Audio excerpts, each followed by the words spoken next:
Ituria kieha nirigumeire ikari ya itura ria Kamagut kaunti-ini ya Uasin Gishu kiroko kia umuthi thutha wa gukora ndwana moragitwo na njira iri kiriga na miri yao gutiganirio mugunda-ini uyu uria ni wa mbiraru.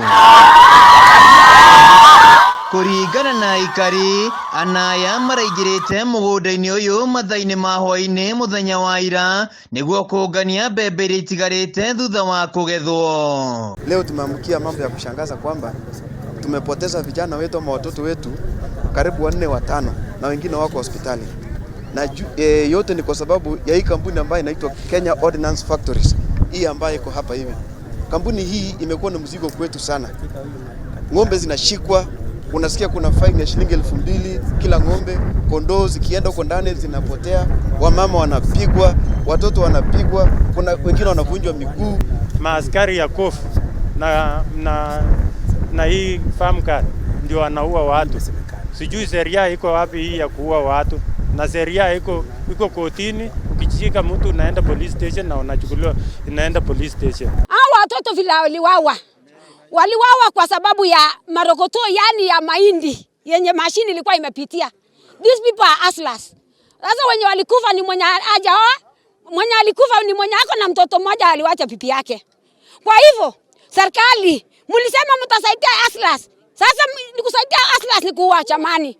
Ni kuua kweli. Hii sheria kweli si wajukue katika sheria ili watoto wetu wapone na waandike wajirie kazi jamani. Hata hapa waandiki watoto wetu wanaita watu wenye wanaipa tu.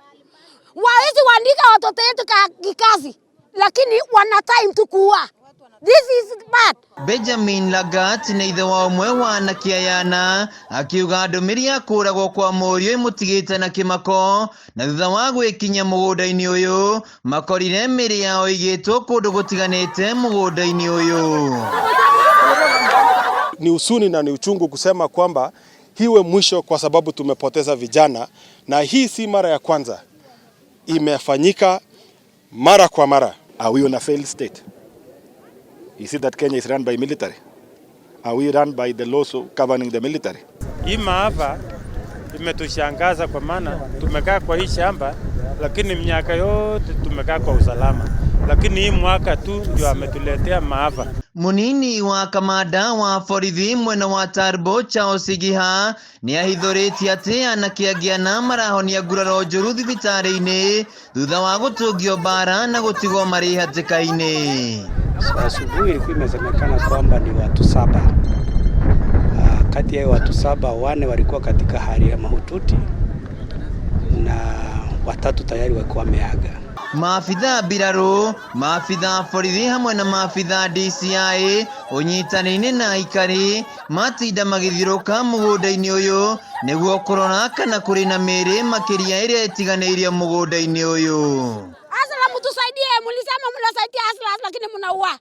Mnaua kweli watoto wetu. Mnaua watoto wetu kweli kwa sababu hawana chochote. Sisi tunaishi kama squatters.